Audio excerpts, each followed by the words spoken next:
Hi, welcome back to Summer Reading Nights. We are continuing our story here when Grandma and her little grandson are trying to find the Grand Hide Witch's room number so they can put the formula, the whole formula, and steal it and do something with it. So we're going to continue on, okay? Of course there's a lot of work to do, she said. Just for a start, supposing you did manage to get a hold of one of those bottles, how would you get it into their food? We'll work that out later, I said. Let's try to get the stuff first. How can we find out for sure if that's her room just below us? We shall check it out immediately, my grandmother cried. Come along, there's not a second to waste. Carrying me in one hand, she went bustling out the bedroom and along the corridor, banging her stick on the carpet with each step she took. We went down the stairs, one flight to the fourth floor. The bedrooms on either side of the corridor had their numbers painted on the doors in gold. Here it is, my grandmother cried, number 454. She tried the door, but it was locked, of course. She looked up and down the long, empty hotel corridor. I do believe you're right. This room is most certainly directly below yours. She marched back along the corridor, counting the number of doors from the Grand Hide Witch's room to the staircase. There were 6. She climbed up to the 5th floor and repeated the exercise. She is directly below you, Grandma cried out. Her room is right below yours. She carried me back into my own bedroom and went out once again onto the balcony. That's her balcony down there. And what's more, the door from her balcony into the bedroom is wide open. How are you going to climb down? I don't know, I said. Our rooms were in the front of the hotel and they looked down onto the beach and sea. Immediately below my balcony, thousands of feet below, I could see a fence of spiked railings. If I fell, I'd be a goner. I've got it. With me in her hand, she rushed back into her own room and began rummaging the chest full of drawers. She came out with a ball of blue knitting yarn. One end of it was attached to some needles and a half-finished sock she had been knitting for me. This is perfect, she said. I shall put you in the sock and lower you down onto the Grand Hide Witch's balcony. But we must hurry. Any moment now that monster will be returning to her room. The next chapter is called The Mouse Burglar.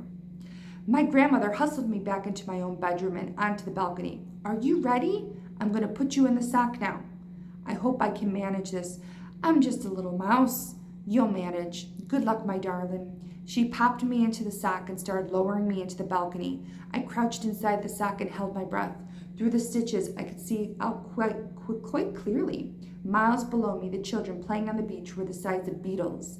The sock started swinging in the breeze. I looked up and saw my grandmother's head sticking out over the railings of the balcony above. You're nearly there, she cried out. Here we go. Gently does it. You're down. I felt a slight bump. In you go, my grandmother was shouting. Hurry, hurry, hurry, search the room. I jumped out of the sock and ran into the Grand Hide Witch's bedroom. There was a small, musty smell about the place that I had noticed in the ballroom. It was the stench of witches. It reminded me of the smell inside the men's public lavatory in our local railway station. And here I'm going to show you a picture of the grandmother bringing down the sock. As far as I could see, the room was very tidy. There was no sign anywhere that it was inhabited by anyone but an ordinary person. But then there wouldn't be, would there? No witch would be stupid enough to leave anything suspicious lying around for the hotel maid to see. Suddenly, I saw a frog jumping across the carpet and disappearing under the bed. I jumped myself. Hurry up, my grandmother's voice came from outside. Grab your stuff and get out. I started skittering around trying to search the room. This wasn't so easy. I couldn't. For example, open any of the drawers. I couldn't open the doors to the big wardrobe either. I stopped skittering about. I sat in the middle of the floor and had to think. If the Grand Hide Witch wanted to hide something on the top secret, where would she put it? Certainly not in a drawer, nor in a wardrobe either. It was too obvious. I jumped up onto the bed to get a better view of the room. Hey, I thought, what about under the mattress? Very carefully, I lowered myself over the edge of the bed and wormed my way under the mattress. I had to push forward hard to make any headway, but I kept at it. I couldn't see a thing. I was scrambling about under the mattress when my head suddenly bumped against something hard inside the mattress above me. I reached up and felt it with my paw. Could it be a little bottle? It was a little bottle. I could trace the shape of it though through the cloth of the mattress. And right alongside it, I felt another large lump, and another, and another. The Grand Head Witch must have slit open the mattress and put all the bottles inside and then sewn it up again. I began tearing away frantically at the mattress cloth above my head with my teeth. My front teeth were extremely sharp, and it didn't take me long to make a small hole. I climbed into the hole and grabbed a bottle by the neck. I pushed it down through the hole in the mattress and climbed out after it. Walking backwards and dragging the bottle behind me, I managed to reach the edge of the mattress. I rolled the bottle off the bed onto the carpet. It bounced, but it didn't break. I jumped down off the bed. I examined the little bottle. It was identical to the one the Grand Head Witch had in the ballroom. There was a label on this one. Formula 86, it said. Delayed action mouse maker. Then it said, this bottle contains 500 doses. Eureka! I felt tremendously pleased with myself. 3 frogs came hopping out under the bed. They crouched on the carpet staring at me with large black eyes, and I stared back at them. Those huge eyes were the saddest things I'd ever seen. It suddenly occurred to me that almost certainly, once upon a time, there had been children, those frogs, before the Grand Head Witch had got a hold of them. I stood there clutching the bottle, staring at the frogs. Who are you? I asked them.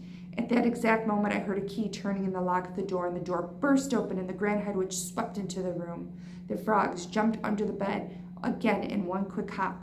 I darted after them, still clutching the bottle, and I ran against the wall and squeezed in behind one of the bedposts. I heard feet walking on the carpet. I peeped around the bedpost. 3 frogs were clustered together under the middle of the bed. Frogs cannot hide like mice. They cannot run like mice either. All they can do, poor things, is hop, but rather clumsily. Suddenly, the Grand Head Witch's face came into view, peering under the bed.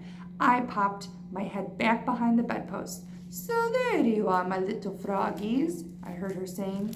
You can stay where you are until I go to bed tonight. Then I shall throw you out of the window, and the seagulls can have you for supper.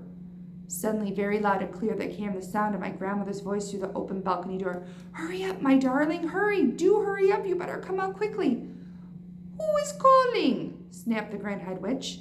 I peeped around the bedpost again and saw her walking across the carpet to the balcony door. Who is on my balcony? Who is it? Who dares to trespass on my balcony? She went through the door onto the balcony itself. What is this knitting yarn hanging down here? I heard her saying. Oh, hello, said my grandmother's voice. I just dropped my knitting over the balcony by mistake, but it's all right. I've got a hold on one end of it. I can pull it out myself. Thank you all the same, she said in a cool voice. Who were you talking to just now? Who were you telling to hurry up and come out quickly? I was talking to my little grandson. He's been in the bathroom for hours, and it's time he came out. He sits in there reading books, and he forgets completely where he is.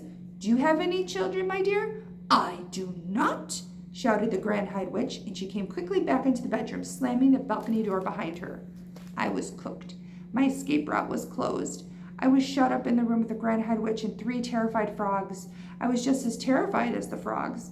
I was quite sure that if I was spotted, I would be caught and thrown out over the balcony for the seagulls. There came a knock on the bedroom door. What is this at this time? Shouted the Grand Head Witch. It is we ancient ones, said the meek one behind the door. It is 6 o'clock, and we have come to collect the bottles you promised us, O your Grand Highness. I saw her crossing the carpet towards the door, and the door was open, and then I saw a whole lot of feet and shoes beginning to enter the room. They were coming in slowly and hesitantly, as though the owners of those shoes were frightened to enter. Come in, said the Grand Head Witch. Do not stand out there dithering in the corridor. I don't have all night. I saw my chance. I jumped out from behind the bedpost and ran like lightning towards the open door. I jumped over several pairs of shoes on the way, and in 3 seconds I was out in the corridor, still clutching the precious little bottle to my chest. No one had seen me. There were no shouts of, Mouse, Mouse! All I could hear were the voices of the ancient witches burbling in their silly sentences about how kind your grandness is and all the rest of it. I went scampering down the corridor to the stairs and up one flight. I went to the 5th floor and then along the corridor again until I came to my door of my own bedroom. Thank goodness there was no one in sight. Using the bottom of the little bottle, I began tapping on the door. Tap, tap, tap, I went tap, tap, tap. Would my grandmother hear me? I thought she must. The bottle made quite a loud tap each time it struck. Tap, tap, tap.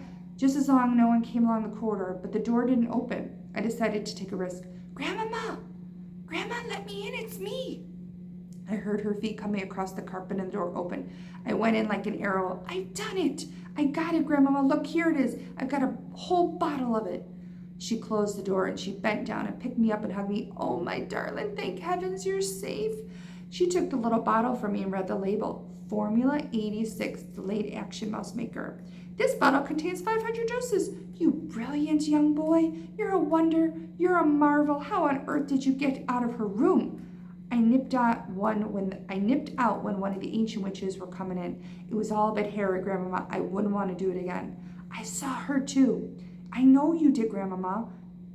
Didn't you think she was absolutely foul? She's a murderer. She's the most evil woman in the entire world. Did you see her mask? It's amazing. It looks just like a real face.